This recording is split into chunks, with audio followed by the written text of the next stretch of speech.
tous et bienvenue dans ce nouvel épisode de Tech Antique. Voici ma deuxième réalisation de ce début d'année, pas encore parfaite, mais au contraire de la caméra Super 8, cette fois-ci, ce projet fonctionne. Salut et bienvenue dans ce nouvel épisode de Tech Antique où l'on parle de technologies antiques et atypiques. Et tout a commencé ici avec un vieux Polaroid Pack 80, donc plus exactement ici le Pack 82. Mais en fait, il y a eu toute une série de ce genre de Polaroid qui ressemble à ça. Donc c'est un appareil carré, en fait, comme nos souvenirs d'enfance, ou plutôt comme le souvenir d'enfance de mes parents, puisque j'étais pas encore né. Ces appareils étaient l'entrée de gamme de Polaroid en 1971 et ont été souvent remplacés dès les années 80 par une nouvelle génération qui était plus qualitative et plus pratique. Et énormément de ces Polaroids se retrouvent en brocante pour vraiment pas cher et ne sont plus utilisables puisque les packs ne sont plus produits. L'idée donc m'est venue d'essayer de le ramener à la vie et d'en faire genre de photobooth. Les cartouches donc n'existent plus depuis 20 ans et ils ne sont de toute façon plus utilisables, donc je vais remplacer quasiment tout à l'intérieur. Mais attention, cette fois-ci je ne vais pas pouvoir le réparer, non, je vais en fait réutiliser seulement sa carcasse. Le reste, eh bien, ça sera du DIY numérique du système D version 2025. Les contraintes que je me suis mis. Je rêvais d'un capteur aussi gros que la surface d'un film Polaroid.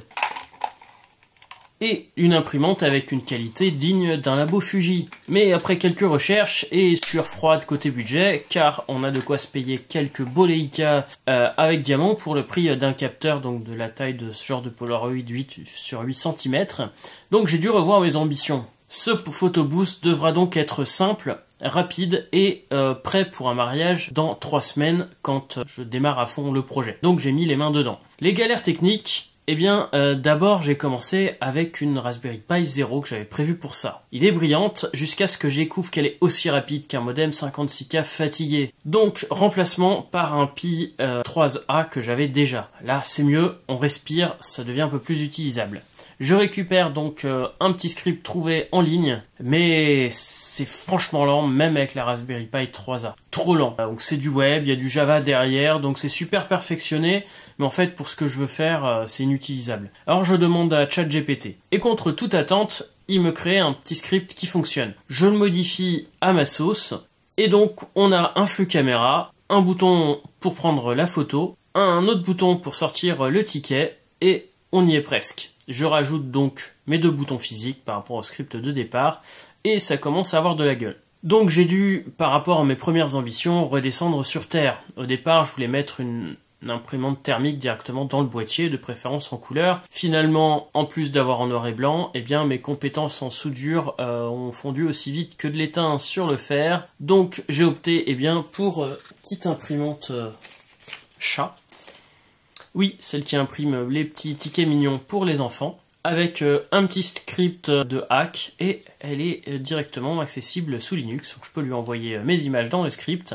Elle sera donc externe, à côté, et bon bah ça sera très bien comme ça.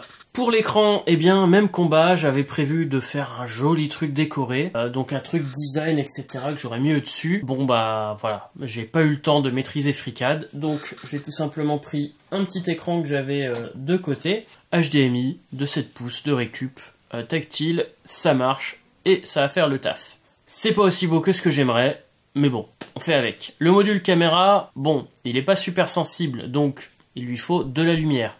Au début, donc, je voulais imprimer une torche flash rétro, donc avec du gris derrière et transparent de l'autre côté. Avec un module LED, style années 60, mais avec des technos modernes, et bien à la fin, mes compétences en électronique ont fait que j'ai tout simplement pris une mini-lampe vidéo que j'ai collée sur le viseur. Du style aussi bien que ce que j'aimerais, ben, ça sera pour la V2. Le module photo. Donc la caméra, un simple module Pi caméra 2 points, où j'ai appris eh bien qu'on devait régler la mise au point dessus.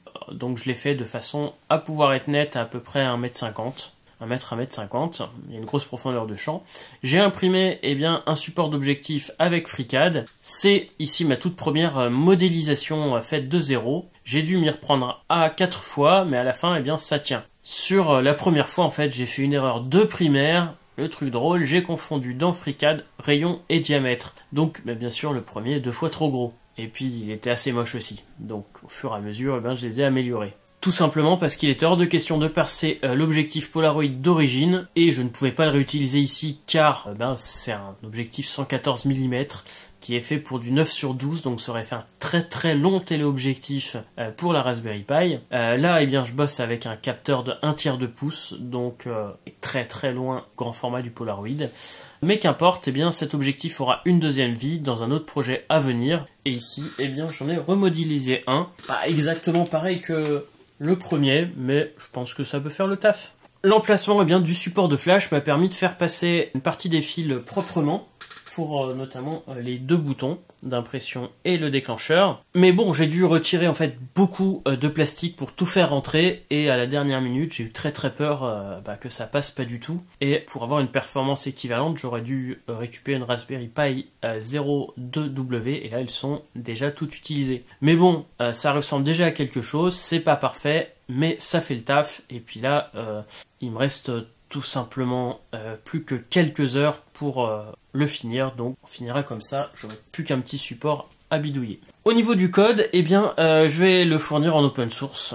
J'ai pas mal bidouillé, il est loin d'être parfait, j'ai aussi demandé de l'aide à ChatGPT et au Fab Lab. Mon Python a été un peu rouillé, mais bon, il a retrouvé un peu de son mordant au fur et à mesure du projet. Et voilà, mon photobooth maison, à l'aide d'un Polaroid défunt, d'un peu de système D et de beaucoup de scotch pour tout faire rentrer, mais ça rentre et ça donne quelque chose, et une très belle envie de créer quelque chose d'unique pour un jour unique, donc les quelques mariages que je vais faire cet été. Et pour l'été prochain, si je propose d'autres prestations de mariage, j'espère réussir d'en faire une V2 qui sera améliorée par rapport à celle-là. Mais là, cette fois-ci, pour cette année, on va faire avec ce petit photobooth qui, j'espère, fera son taf. En tout cas, pour l'instant, sur les tests que j'ai faits, fonctionne, et j'ai plus vraiment le temps de revenir en arrière. Sur ce, dès que j'ai fait justement ces prochaines prestations, je vous donne rendez-vous pour la suite des vidéos. Il y a 2-3 vidéos sur l'histoire de l'informatique qui attendent, dont une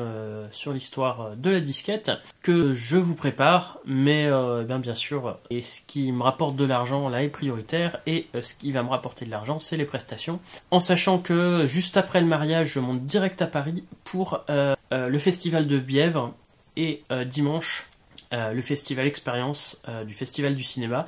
Donc si vous êtes dans le coin, n'hésitez pas à m'envoyer un message, peut-être qu'on peut se croiser. Donc samedi, si tout va bien, je suis à Bièvre, et dimanche au festival Expérience du Laboratoire du Cinéma. Sur ce, à très bientôt pour une nouvelle vidéo. Soyez authentiques et atypiques, et à très bientôt. Salut!